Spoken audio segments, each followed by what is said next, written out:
Please subscribe Tito Manny Vlog.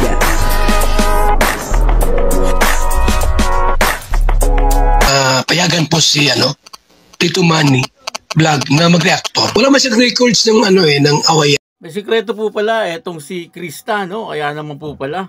Papanoorin po natin yung video at syempre bibigyan po natin ng konting reaction. Pero bago po yan, ako muna po bumabati sa inyo lahat ng magandang umaga, magandang tanghali at magandang gabi sa inyong lahat mga kapatid kung saan man kayo ng panig ng mundo naroon ngayon ay mag-iingat kayo palagi at napagpalain kayo ng ating Panginoon. Maraming salamat din po sa patuloy na tumatangkilik sa aking YouTube channel at nanonood sa aking video reaction. Patuloy lang po natin suportahan sila Kuya Bal Santos Matubang, Kalinga Prab, Ate Edna Vlog, Jack Tapia at syempre yung mga kasama ko po sa Karepa. Ganun din po yung Team Views at yung mga Kalinga partner na charity vlogger. Ito po yung video, no, na kung saan ito pala pong si Krista ay may sikreto. Papanoorin po natin yung video at alamin po natin kung ano po itong sikreto ni Krista. At ang kabuuan po ng video ito ay mapapanood po natin sa YouTube channel ni Kalinga Prab. Ito po yung video. Naku, dito na naman si Krista. Krista, hello! Pambihira ka naman. Di ka nagsasawa dyan sa baboy mo. Ay, wait lang, bigay ko yung mic. Pambihira.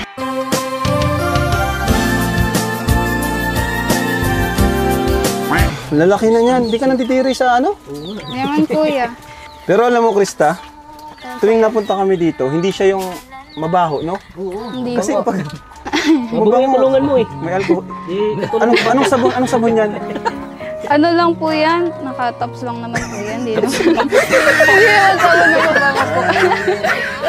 Ayun kasi kuya, ano po, ang tawag dito, kaya mabango sila kasi palagi pong nababasa ng tubig tsaka hindi po pinababayaan na may mga ano po talaga. Kaya pala, tingnan pa tayo dito, hindi amoy yan, no? Hindi amoy. Kasi pag mga ganyan baga, naamoy baga natin. Minsan dyan tatay. Opo. Ba't pinuputulan ng konti? Gusto talaga ng araw, ang lalaki ng ilaw. Oo nga po eh. Malalaki na niyan si Krista. Muli pong dinalaw ni Kalinga Prab po kasama si Kalingap Tata at si Kalampitos TV. Ayun, supportahan po natin At yun na nga dito ay talagang hangang-hanga po sila kay Krista kasi kahit na nga po maraming blessing na dumarating etong si Krista pero andun pa rin po patuloy pa rin po siya na nagsa-sideline doon sa pag-aalaga ng baboy. Yung pong baboy na yon ay hindi po pala kanila. Akala ko po kanila yung baboy na yon Kumbaga, doon lang po nagtatrabaho itong si Krista. Parang sideline niya po itong mga baboy na ito, Siguro siya naglilinis, siya nagpapakain. Parang gano'n, Kaya parang nakakaawa naman, itong si Krista doon po sa kanyang trabaho. Kasi may tsura naman po siya, At saka matalino naman po siya, Bakit hindi po siya maghanap ng ibang pagkakakitaan? Para sa akin, yun ay opinion ko lang. At dito nga po ay may sikreto itong si Krista, upang sa ganun ay hindi mangamoy itong baboy. Baka akala nyo kung anong sikreto, Sikreto po ni Krista, para po hindi mangamoy itong baboy na kanyang inaalagaan. Kailangan pala ay lagi nililinisan at laging binabasahan ng tubig, at tinatanggal kaagad yung dumi ng baboy, At parang may sabon pa rin po siyang nilalagay upang sa ganun ay hindi mangamoy itong dumi ng baboy. Yun po ang sikreto ni Krista. Yun po ang thumbnail natin. Alam niyo po kung anong sikreto ni Krista. Wala naman pong sikreto itong si Krista.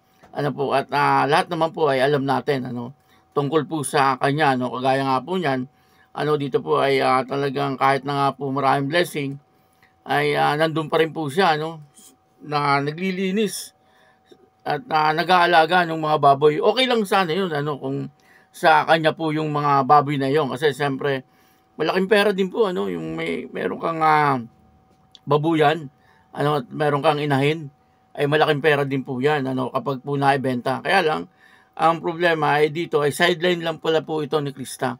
Kumbaga ay sinusoldohan po siya. Kaya sana ay huwag na siya magtrabaho doon po sa babuyan kasi siyempre ay napakadelikado po para sa kanya. Una-una ay hindi naraanan. Ano po, marami po ang nagsasabi, hindi lang po ako, maski yung mga nagko-comment. Kasi pag gabi daw po, ay parang pumupunta pa po dyan si Krista. At dyan po natutulog, doon po sa, di po ba may kubo doon? Doon po siya natutulog. Parang kasama niya po yung kanyang ina, doon po sa kubo na yon na kanilang tinutulugan. Kaya medyo delikado para kay Krista. Kaya sabi nung iba, ay hanggat maaari, huwag na lang daw po magtrabaho doon si Krista, kasi pwede naman po siyang magnegosyo na. Meron na po siyang puhunan, marami na po siyang natanggap na blessing. Pwede po siyang online selling. Di po ba, pwede naman yung mga ganon, mamimili po siya ng mga product na pwede niyang ibenta. Yun naman po ay parang opinion ko lang. Kasi doon sa talagang hirap na hirap po siya. At nag-aalaga po siya ng mga baboy, medyo mahirap po yun. At ang isa pa yung dinadaanan ay medyo delikado. Kaya sana ay mapag-isipan ding mabuti ni Krista. Total naman ngayon ay may trabaho na po siya. Yung pong pagiging artista niya po sa Kalingap, masasabi po natin na artista kasi ito po ay teleserye. At yun po ay trabaho na, maliwanag na trabaho na po yun. Kaya nga po binibigyan siya ni Kalingap Rob ng pera para pang allowance niya. At yung mga ibang sponsor, nagpapaabot din po sa kanya ng pera. Yun po ay malaking bagay para kay Krista. Kaya yun, sana ay hindi na po magtrabaho doon si Krista. Maraming salamat po sa inyo lahat. At ako po si Tito Manny Vlog na nagsasabing God bless you all. Diyos mabalos. Upang ako'y iyong ibigin pa, paano mangyayari? Kayong ako'y di mo pansin.